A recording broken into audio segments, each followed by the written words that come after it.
បាទសួស្តីពុកម៉ែបងប្អូនអរគ្នាបាទនេះមានឡានទើបទិញបានបងប្អូនប្រភេទ Toyota Ray ឆ្នាំ023បងប្អូនទិញមកពីម្ចាស់ដើមទី1ឡាននៅស្គុតមកជុំបងប្អូនស្រឡាញ់អាចមកមើលបានតម្លៃលក់22,200ចរចាបងប្អូនបាទឡាន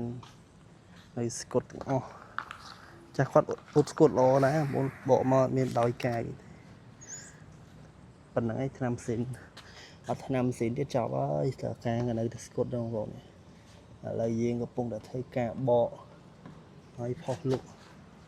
អញ្ចឹងពុកម៉ែបងប្អូនមកមើលបានស្រឡាញ់មកមើលបានបាទតម្លៃលក់ដល់22,200ចរចានៅស្គុតទាំងអស់ខាងក្នុងយើងនៅតែសម្អាតតិចទេបងប្អូនបាទនៅថ្មីខ្ចីញ៉ាញ់ម្ចាស់គាត់ប្រើតំបានអានេះ10000គីឡូជាងបងប្អូន12000គីឡូជាងបងប្អូនចឹងពុកម៉ែបងប្អូនស្រឡាញ់មកមើលបានអីប្រភេទ option ដបូខ្មៅមាន Blind Spot មាន sensor មុខក្រោយខ្ចក់ក្តោបអូតូរបស់ក្រុមហ៊ុនស៊ីនអូខេស្គុតមកជុំបងប្អូនតាគៀកនេះស្គុតទាំងអស់បងប្អូនស្រឡាញ់មកមើលបានបាទToyota Ray ឆ្នាំ023តម្លៃលក់22,200ចុះចាថ្មីបងប្អូនម្ចាស់គាត់ទិញអត់សូវប្រើឡានផ្ទះគាត់ច្រើន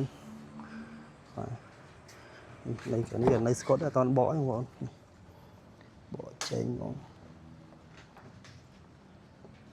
បាទ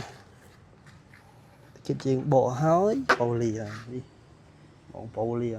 លី Ford មួយសិនហើយបានដល់វេននេះតែបងប្អូនស្រឡាញ់អាចមកមើលបាននេះនៅស្គុតដែរបកចេញសួរបងប្អូនមកមើលទឹកថ្នាំឡានណានេះគាត់អ៊ុតស្គុតល្អពេលយើងបកមកវាអត់ធ្លាក់កាវបងប្អូន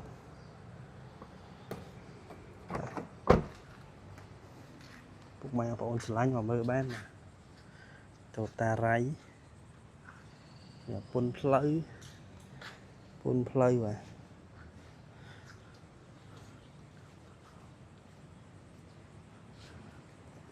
ូវធំថ្លៃ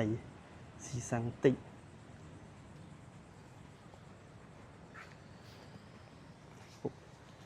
ថ្លៃលក់22,200ចរចាបងប្អូន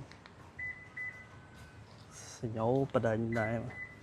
ឆ្នាំនេះសញ្ញោបដិញអូខេអរគុណបងប្អូន